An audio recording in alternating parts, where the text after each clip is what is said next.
Well, everybody, thank you so much for joining us today. We are sitting down with Gloria Vanderhorst. She has been a psychologist for over 50 years, and she's here today to show us or talk to us about her wisdom that she's gained through the years of working with adults to preschoolers. And she's also a New York bestseller. She has a book called Read, Reflect, and Respond, and it's the 3 R's of growth and change. Gloria, thank you so much for joining us today. We truly You're appreciate it. welcome. I'm looking forward to a really good conversation. Very We love interesting that. ideas. Love it. Yes. So go ahead and why don't you tell us a little bit about yourself?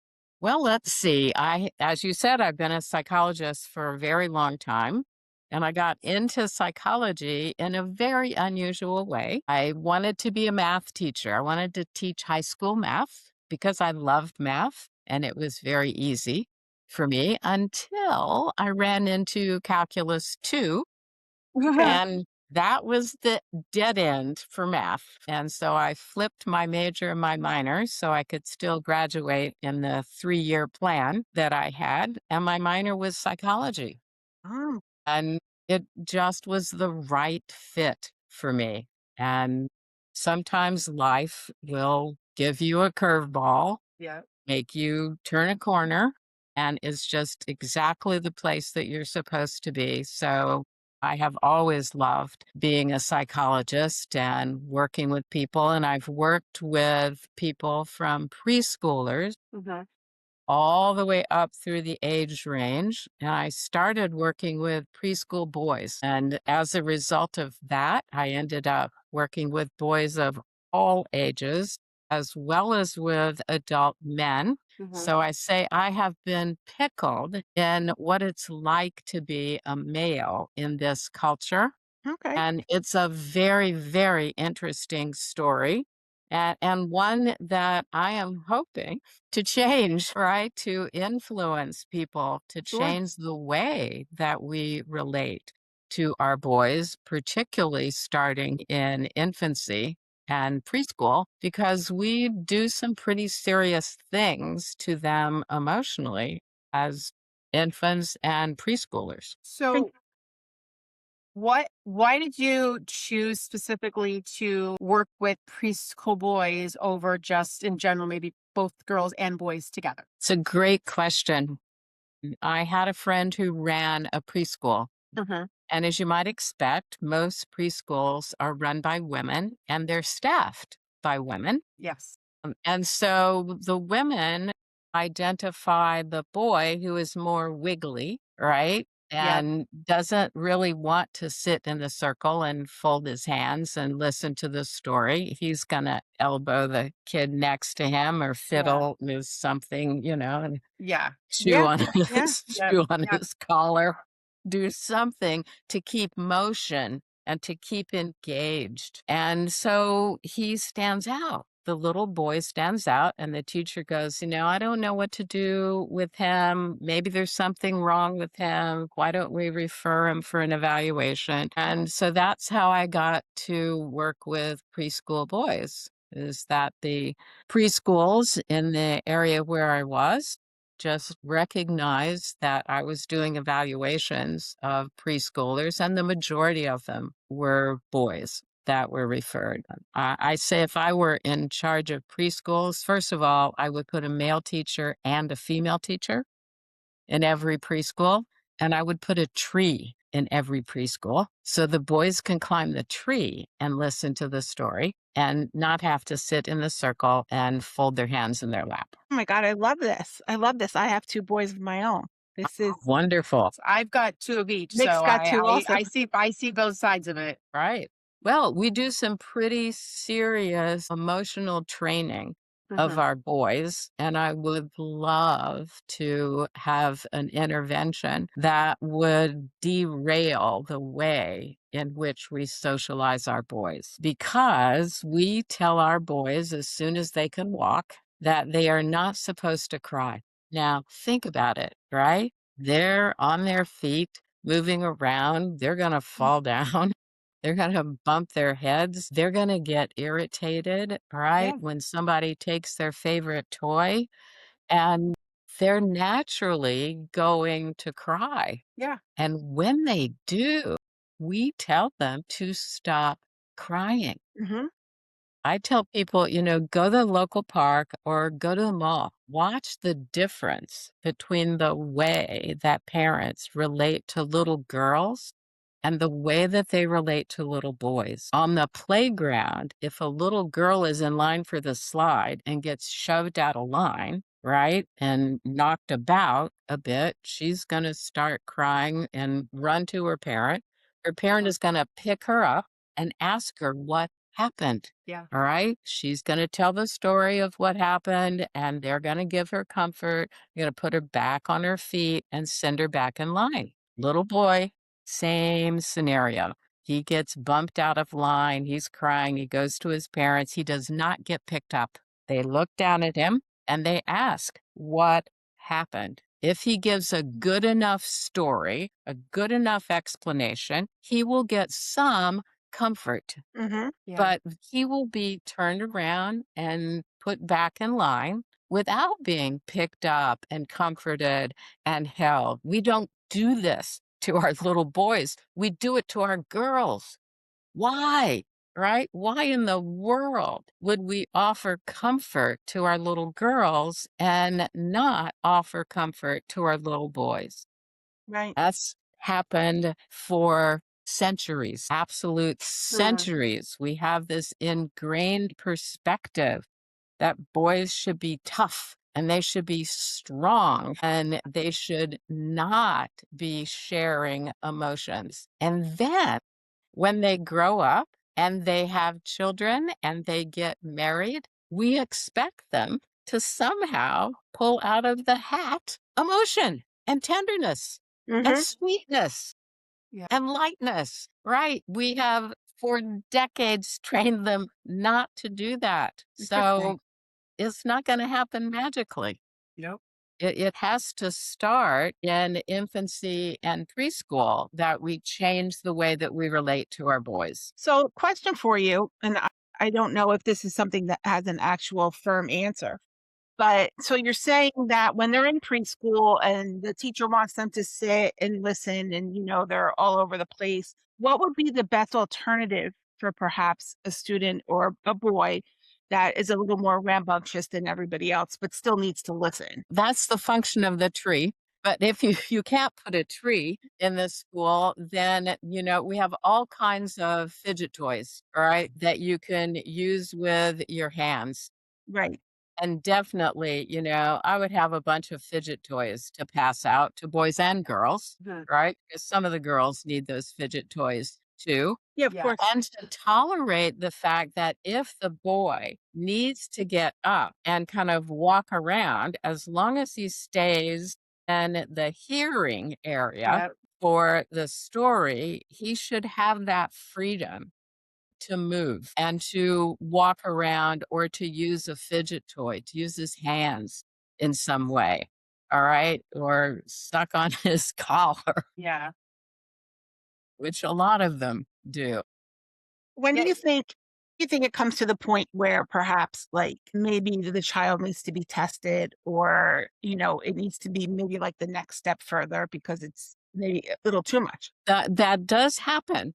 All right. And so it is important to evaluate early when you do suspect that maybe this child has attention deficit, because the earlier you intervene, the more you can facilitate learning tools that they can use, all right, for calming. The fidget toy, for example, is one of those tools that they can use. So it is important that you discern, is this just a normal boy with energy that is common for a normal boy, or Mhm. is this a boy who really is having attention issues and needs some extra support and some extra devices in order to be successful in the classroom? Do you think that some like nowadays that there's too many kids that are being tested and maybe it should be more of a boys will be boys type of thing? I don't know because I feel like I there's Yeah, I think there's research out there that we've gone kind of too far in identifying boys as having attention deficit and medicating them early on when in fact maybe they don't. have attention deficit and that there are other ways of intervention and other ways of managing the behavior of boy or girl who's fidgety and kind of needs to move around much more than the other children in the classroom. So we do over identify, and I think we over medicate. But Oh, in goodness. general, we have this attitude towards our boys that they should not be expressing emotion, right? We want them to be brave. We don't want them playing in the doll corner. All right. We really don't want them playing in the kitchen corner, even though most famous chefs are male, right? We still don't at preschool want them playing in the kitchen corner or the Really? household corner. Oh, yeah. Oh, okay. Right. They get directed to the trucks and the blocks and the sand, Really? right? I know lots of little boys that play in the kitchen. Like at my church, I'm in charge of like the nursery area, the 0 to 4-year-olds. Everybody's in the kitchen. Everybody's doing this, doing that. It's like, do your thing. I don't care. Yeah, which is wonderful because Yeah. they should have the freedom, all right, to play and be attracted to anything. I remember when my daughter was in preschool, these dolls came out that were unisex. They were stuffed. I can't remember what they were called. Be helpful if I remember that. It's like, But that was the first time that a doll experience was designed for both boys and girls, because the majority of doll experience is designed for little girls to learn how to take care of babies. Right. yeah, Right? looking to be a That's the mom. function and how to Yeah. be a Yeah. female, right?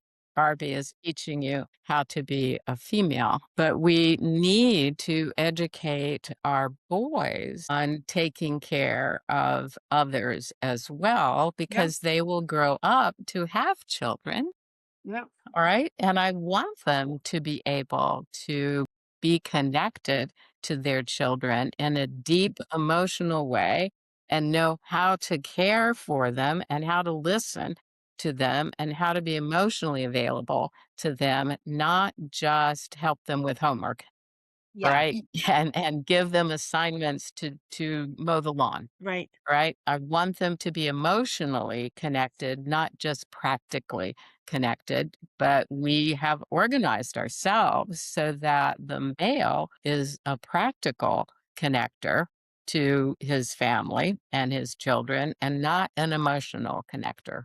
That's why men die younger.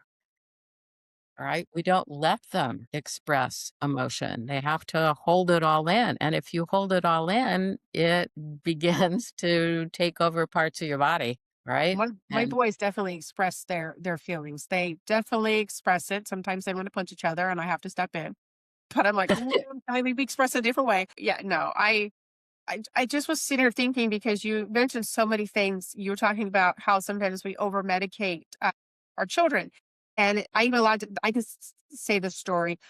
Growing up, I had a friend whose parents were foster parents, and they had a young boy come in. He was found living in a closet because he was the only boy, and they didn't, he was obviously yes, severely terrible. abused.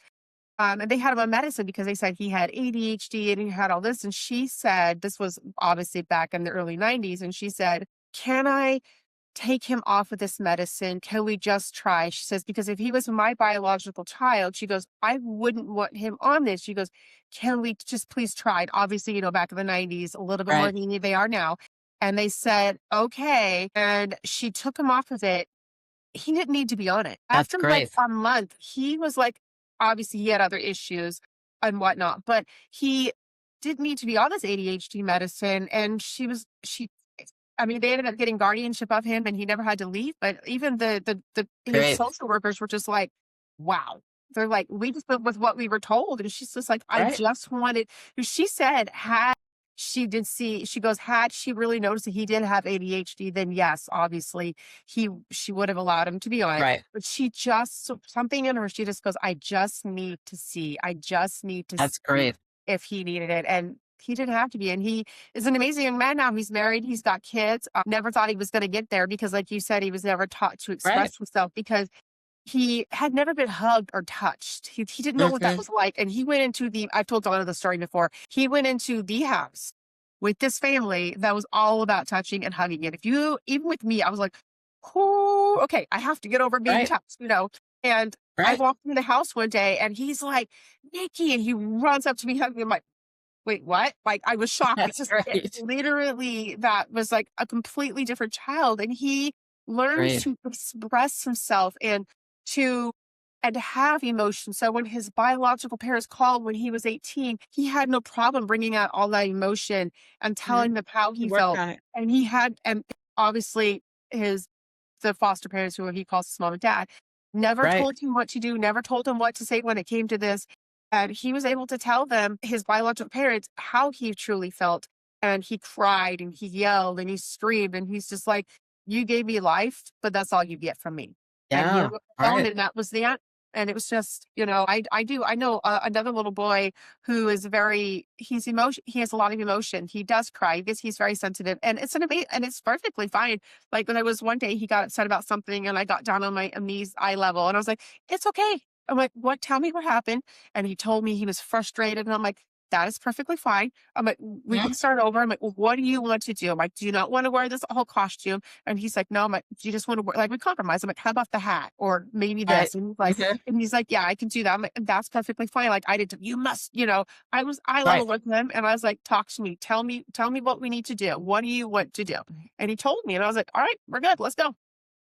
Yeah, that's fabulous. Yeah. And that's what every child needs, right? Yeah. Right. They Yeah. need to be connected and Yeah. they need to know that you're interested in them Yep. and care about what their experience Yeah. is Yeah. and not just follow kind of this rigid approach Yep. that boys should be this way and girls should be that way.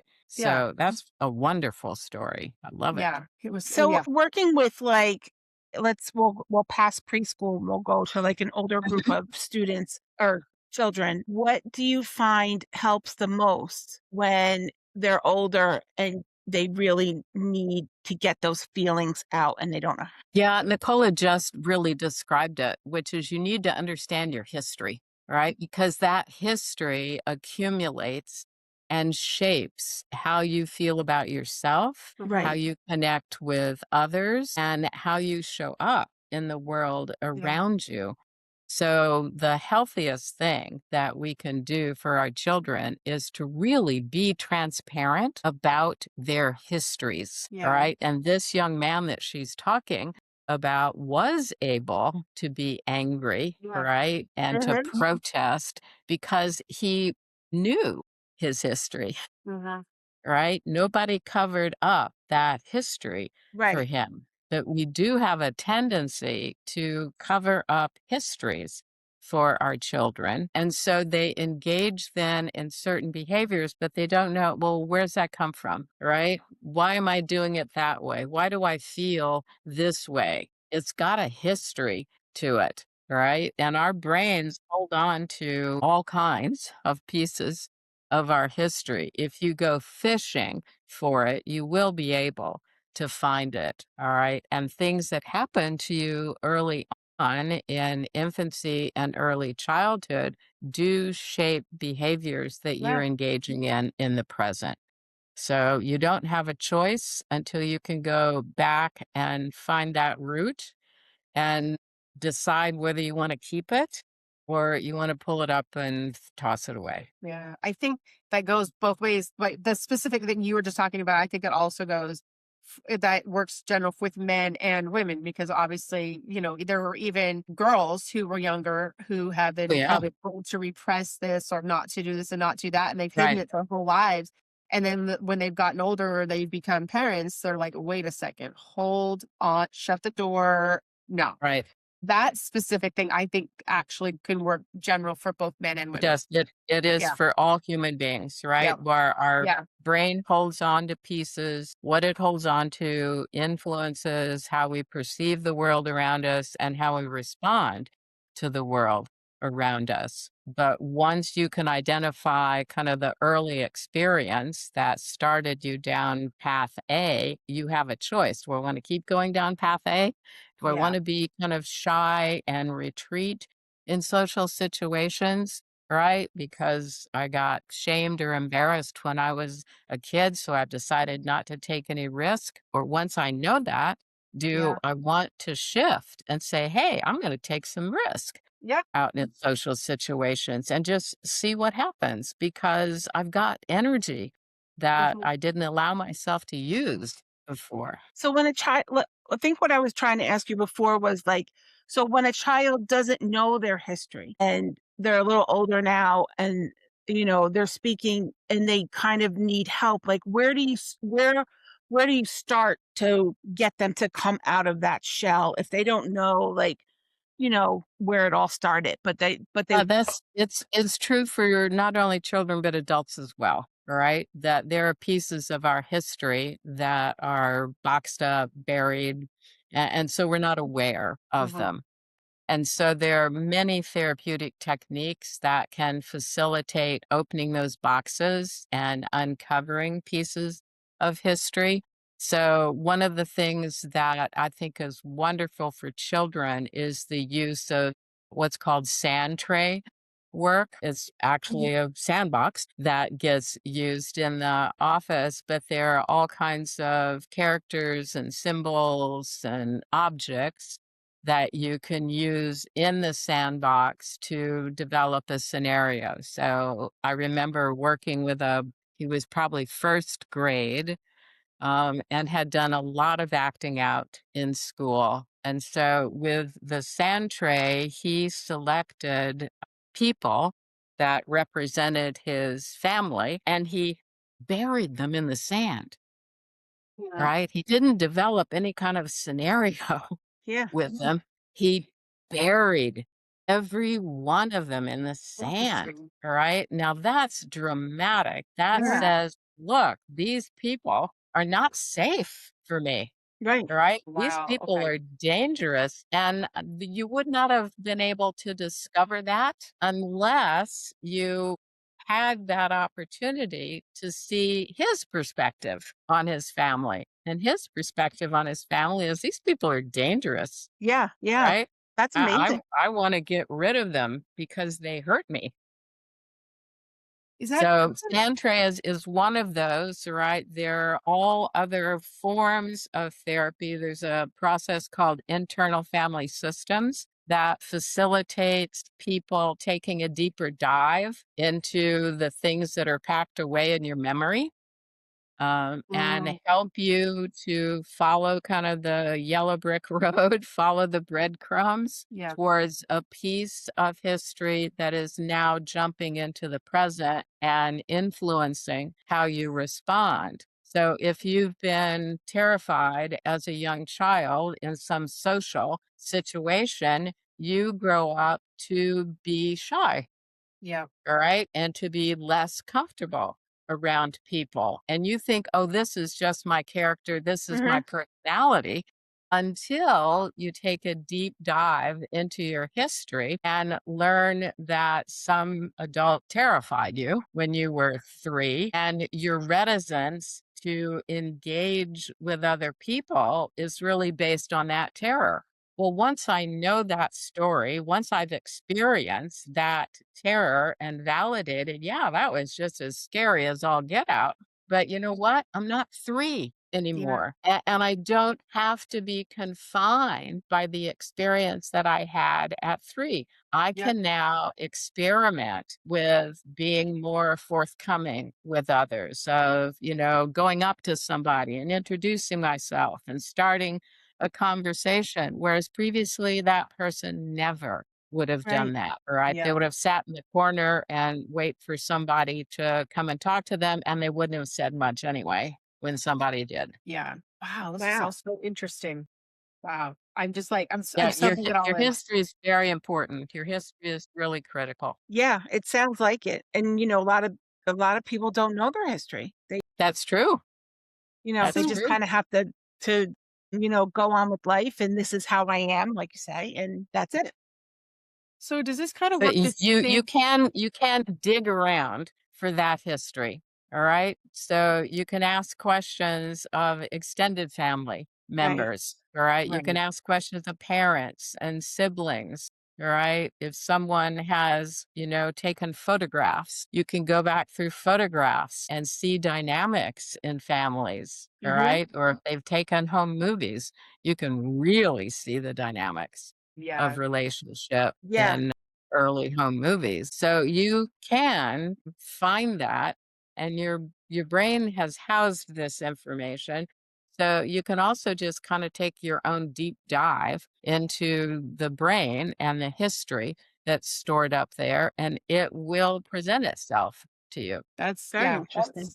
that's interesting because I remember before my dad passed away, we were doing a lot of ancestry, DNA, and people already had submitted so many pictures, and I'd be like, we'd find these pictures and we would show it to him, and he'd be like, "Wait a minute, that's so and so." I'm like, "But it says it's this here, this person here, and it was here," and he'd be like, "Yeah." He'd be like, "Oh, I remember." Then it was then we get the whole story, and I was like, "All right." But, and it was just like we were very slow because he had dementia at the same time. So we had to show him pictures and then just showing him those pictures, like it opened up a window or a Yeah, door, that's and right. then we would get that information. But on a normal day, we would have never gotten that information You until would have right, yeah, right. we would have never have known. So luckily for us, Yeah, we it's ran. just it's how it's stored, right? Yeah, Yeah. So, it is. and Yeah. when you're a little kid, you don't store things in language. Think about Nope. that, Yeah. right? Infants don't have language. Nope. Preschoolers, the 1 to 2-year-old has very minimal Right. language. You store it visually, right? Or you store it auditorily, right? Sometimes Yeah. sound can Interesting. trigger memories for people. Yeah.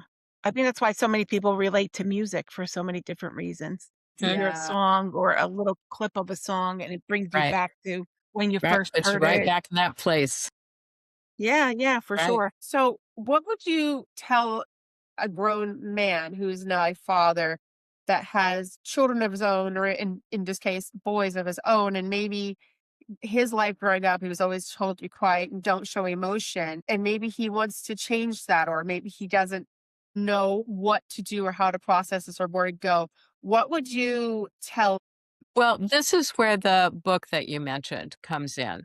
All right. It's a safe place to start Okay. because it's a series of essays or little stories, Hmm. and the facing page is blank. It has a couple of stimulating questions on it, but it's blank so that you don't have to use words to react to the story. You can use drawing to react, you can use kind of intensity to Okay. react. Of course, you can use words and write things on the page, but you get to tap into earlier memories when you can draw or scribble in response, right? Because we hold memories in our bodies. And so if I read a little story and somehow it triggers something very intense in me, I might take that pen and just start Hmm. Yeah. all over the facing page. Well, that is like, oh, wow, where did that come from? Right. And now I'm really curious about why is this story about being in grandma's kitchen, for example, Hmm. triggering all of this intense irritation and anger. Now I'm going to go fishing. All right. I'm going to go looking in my memory, and I'm going to go talking to other people in the extended family because now I'm really curious. So it's a trailhead, and I'm going to follow that trailhead down a path until I get some sense of satisfaction about why did that particular story trigger this intensity in me. And so that's really the therapeutic process for healing, Okay. is to be able to follow a path and discover what's the root of this? Where did this start? What was the interaction Mhm. that got me to this particular emotional solution at that time that I have held onto and I still continue to use, even though it doesn't make sense in the present that I'm going to use that solution. Wow. So back to you were talking about like having the children color to express. Is that why when a psychologist is dealing with a child that maybe has had some sort of trauma and they've shut down, but the police are involved, they'll have the child colored to try to get them to open up or whatever they're looking for? Is that Right. usually what they're doing? Yeah, Okay. they'll use coloring, they'll use different characters, Okay. Mhm. right, for the child, and you could put those any place in the room that you Okay. wanted, right? And Okay. so, yes, that's the reason that Oh, you're using body memory, okay. uh, when you use these things, all right? When you ask a kid to do a sand tray or to draw or color or to take characters and place them at different places in the room, you're really using body memory. And we hold a lot of things in our bodies. Yeah, of That is course. that is interesting because I remember the reason why I also brought it up is because my niece, her boys they had a situation where the police were involved and they were went through a year of this and she kept saying like the kids would come home, she wasn't allowed to ask questions about how they colored and they did this and then the lady they like, but mommy, the lady kept my picture and she's like, oh, that's okay, honey. They probably want to put it on the refrigerator, even though she knew that's not the case. But Right. they're Hmm. little. Oh, they just want to put it on the fridge. And like, okay, you know. But yeah, I remember her saying they would come home and just say they colored. Hmm. I'm like, okay, I never asked, don't want to know. But Yeah, yeah, because it's Yeah. not only the shapes that you put on the page, it's also the yeah. intensity, all Yep. right? It's also kind Oh, of the location. Where do you locate things on the page? I'm like, how hard And maybe they how want to. intense are you with Interesting, using interesting. that crayon? Okay, so like maybe like one part they're really like light and pretty, and then the next one like that, and then that's Yeah, the one right, area we want to focus on. Oh, that's right, interesting to know. Yeah, And I'm right. gonna Or right? you might draw something and then cover it up, yeah, yeah. right? I'm gonna Yeah, start watching little kids now. just like covering up the family in the sand. Right. That's right. In your book, you talked about the emotional desert. What does that mean? Yes. The emotional desert. Yeah, I think that is actually what we do to most of the males in Mhm, our population is that we deny them access to certain feeling states. We start that very young when we tell little boys that they're not supposed to cry. mhm, All right. Then boys make fun of each other mhm. for having any vulnerable feeling True. states, Yeah, they do. right? You're labeled as a sissy, Mhm. all right, and all other kinds of negative words Mhm, that boys use with each other to develop a hierarchy and to pick on certain boys that size wise might be smaller or they might be heavier set. We have this desire to diminish the up in order to put ourselves up. And that's a symbol of the way in which we have treated our boys mhm. because we do deny them access to the full range of feeling states. You know, they're not supposed to cry. They're not supposed to be needy. They're supposed to be brave and competent and successful and take risks. You know, all of that made sense during the caveman days. Right. I do want my caveman to be brave and not be a sissy and Right. pick up his spear and go out and kill Mhm. something Right. and bring it back for all of us to eat, but we don't live in caves No. anymore, right? But we treat our male population in exactly the same way. They're supposed to be brave, they're supposed Yeah. to be courageous, they're supposed to have strength, they Mhm. can't be needy, they can't be tender, they can't be sensitive, and then, they grow up and we expect them to develop reciprocal relationships with women or men, Huh. right? To Mhm. develop loving relationships, but we've given them no tools for really Right. doing that. All Yeah. right. And so they turn it into responsibility.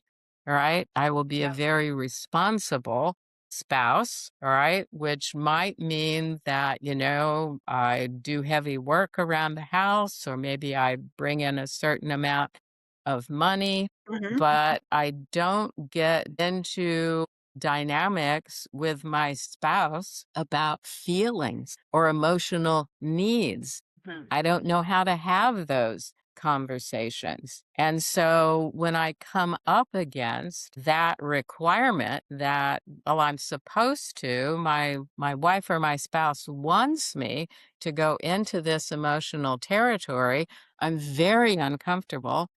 All right. And so rather than connecting, and that's why our jails are full of men. All right. Makes Yeah. sense. Okay. Because they don't problem solve by using their emotions. They problem solve by using their bodies, Right. Mm. right? And once you use your body, then the society is going to say, I don't like that. Not comfortable for us. So, we're going to lock you away depending on how much of your body you Yeah. used and how intense Right. it was. And so we have this huge problem of men in jails and also not capable of doing any kind of emotional problem solving. There is some movements to be able to educate guys in jail about their emotional states. And I think those are really laudable and they can be successful, but that's an uphill battle. It's Yeah, a because they real got this uphill stigma battle. against them. Oh, you've been in prison, you'll go back type of thing. Like some Yeah. people can rehabilitate. Some people can come out and be successful. And I'm saying Yes. some because I know not all unfortunately can. But we can't point our fingers at every single one of them and say, "Oh, you've been there once, so go back." I mean, I knew a young man. I realized he had been missing. I'm like, "Where'd he go?" He got locked up for 7 years for drugs. He said he didn't need to be there for 7 years. It did nothing for him. He's out now. He's been out, I think, for almost 3 years. You would never know. You would never know. He is a completely changed person. His mama got on him and she's like, well, we gotta go. We gotta talk about this. This isn't happening. And he said to me, he's like, I should have never been in there for 7 years. He goes, yes, I made a mistake. He admits everything. He's like, I admit, he goes, I will take 100% blame for it. He Yeah, goes, it takes responsibility, right? it's responsibility. He goes, but 7 years in there, he goes, did nothing. He goes, it didn't help him. Yeah, nothing productive. Yeah, Yeah. that's what he said. So you went you were talking about men and how they don't like to show their emotion or they don't know how. It brought up a story of my childhood friend. She's been married for 26 years and her husband's an EMT, volunteer firefighter in their small little town. And his mind, because it's a really small town in the South, he's always been men have to be the head of a household. They have to bring in the most money. Well, she started a business because, stay at home mom, two little girls, and that business took off. She now has like 7 or 8 employees. So obviously, she's making way more money than he is. And he got upset about it because he thought he had failed as a husband. He thought he failed as this. And she's like, you did not fail. She was like, you are an amazing person. You're an amazing husband. It's okay for you to feel this way. She goes, I didn't plan for my business to go poof. I didn't. And Right. she Right. did. She was just like, she's just doing this cute little thing. And next thing you know, she's like, wait, what the heck just happened? But, he at first she said he got really quiet and she sat him down. She's like, you have to talk to me. She says, something's wrong, but I don't know what is wrong. You're not helping me help you. And then once he was like, okay, and he told her, she looked at him, she's like, it's okay. She's like, it's Yeah. fine. She's like, it's fine. She's like, okay. He's like, okay. She's like, I love you for who you are. And she's like, you work very hard at what you do. She's like, I'm not ever going to take that away from you. So That's right. she always tells people he's a hard worker. He's this and that. She praises him as if he is like on the highest pedestal, you know? And courageous. I Yes. admire anyone who does that type of work, Yes. Yeah. right? I'm like, It it's his is little it town. is He even, dangerous on a yes. daily basis. It really is. So, Takes a lot yes. of courage. But Isn't it funny how you use the word failure yeah. because of, compare and contrast what Gloria was talking about, how, back in the caveman Yeah. ages, they had to defend and protect Yeah. and do all the things. And that still to this day, how many years later, that word failure is still used. Yeah. Right. Yeah. Absolutely.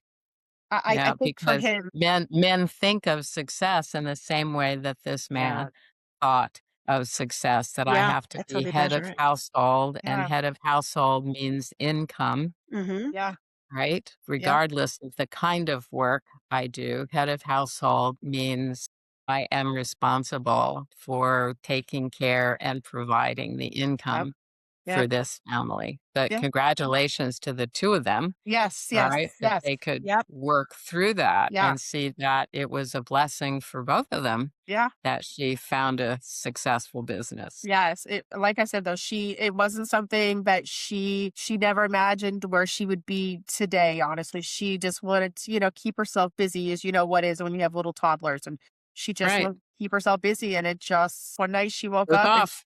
yes, that's literally what happened. Right. He was like, you know, but he helps her out and he's an amazing husband. So, but like you said though, Right. I do think that men need to learn to express themselves more. I think with my dad, he did, but he didn't. Like Mhm. he was more of a people pleaser, wanted to make my mom always happy, and he didn't always tell her no when he should have said no. And that ended up in a lot of issues, especially right before he passed away, financial issues and other things, is that he just always wanted to make sure that they're She was taken care happy. of and happy. Yeah. Which is, I mean, And glad.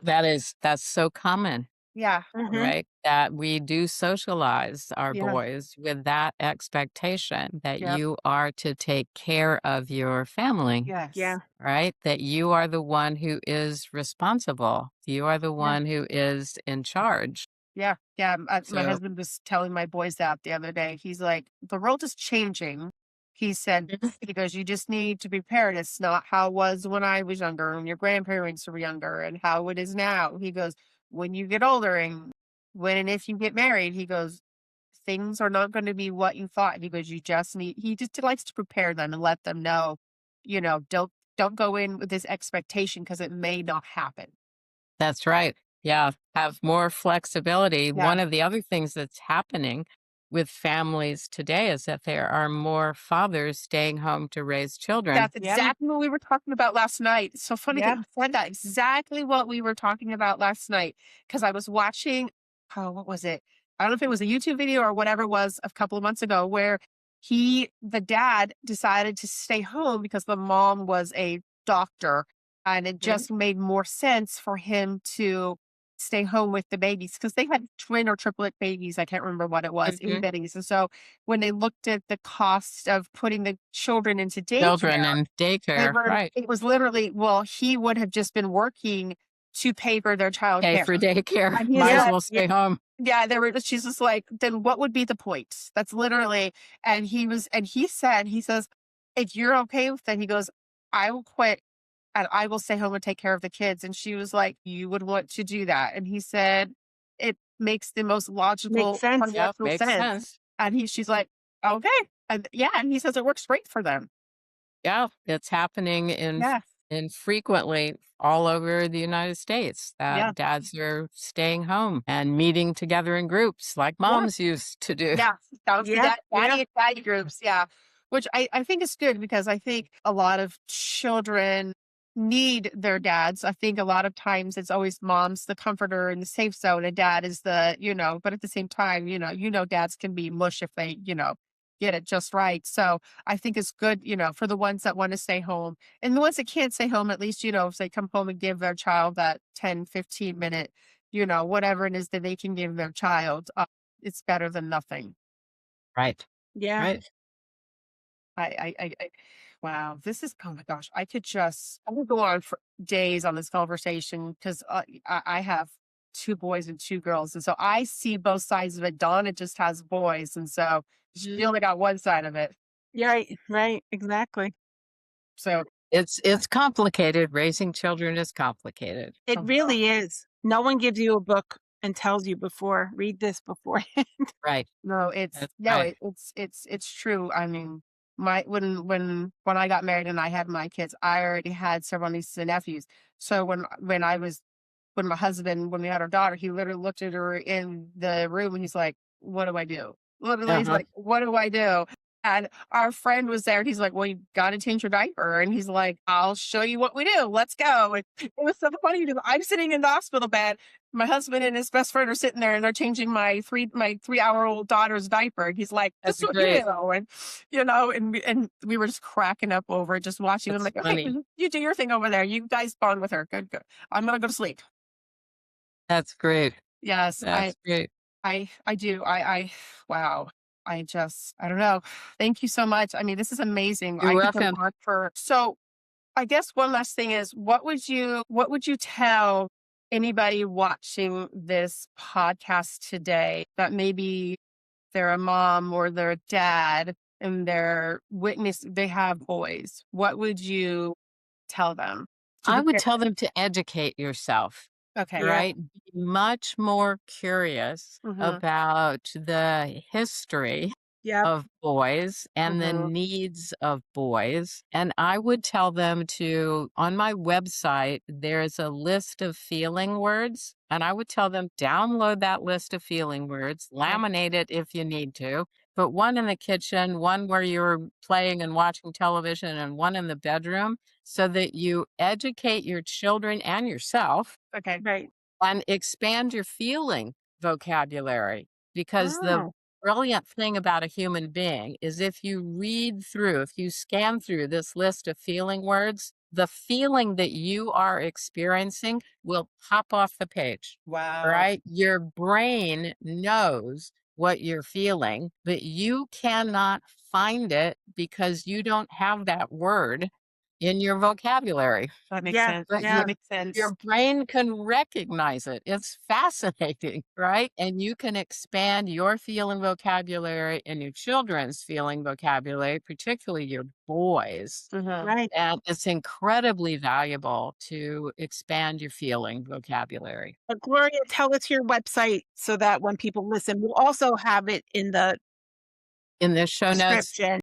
it's www.drvanderhorst.com. So it's www.drvanderhorst.com.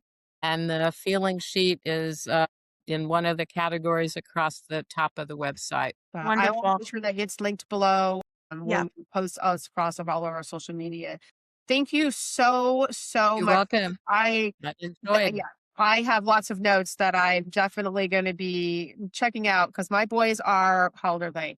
14 and almost 16. So I'm definitely going to be looking at that because they're at that stage where they're teenagers and so they are Yeah, they're expressing teenagers, they right? are They're they are building relationships of all Yeah. different they're kinds. they're different from girls. People always tell me that it They was are. easier to raise the boys when they're younger and harder to raise the boys or girls when they're older.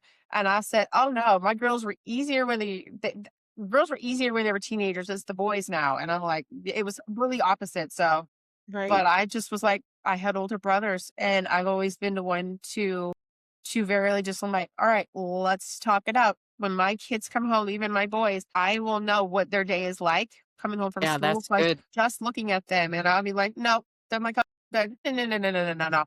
What happened? Let's talk it through. And it might take me 5 or 10 minutes, even with my daughter. It was the same. I'm just going to say, even with them, I'd be like, no, talk to me. What is going on? And they'd be like, nothing. I'm like, no. And so so I would walk away. I would let them calm down. And then I would come back maybe 20 minutes later, 30 minutes later. I'm like, okay, I'm like, I know you. I'm your mom. I know something happened. You're not going to be in trouble, but I need to know I can't fix it and help you if you don't help me. And they'd be Yeah, like, that okay. processing is very important. Yeah, Yeah. and they would come and they would tell me, and I did, like I said, I did it with my girls and I did it with my boys. So I always tell people that my kids will tell me anything because I have that relationship with them to tell me, and it's okay. I'm like, I always tell them, so I'm like, tell me now so that I can deal with it now. I'm like, will you get in trouble? Depending on the situation, but it's better to tell me than let me find out about it. Exactly. So, Exactly. True. yeah. Good process. Keep it Yes, going. yes. I just I'm like, just I always tell people, I'm like, even I have friends who have little kids, that same thing. I'm like, just let them calm down, then go back and talk it over with them. And I go, you probably will get more information that you didn't know you were going to get. So True. that's how I do with my kids. So but thank you so, Thank so. You're you again, welcome. Gloria. This This was was wonderful. It really Thank was. you both. Thank you both. I enjoyed the conversation. Yes, very nice to meet you. Thank Thank you you. so much.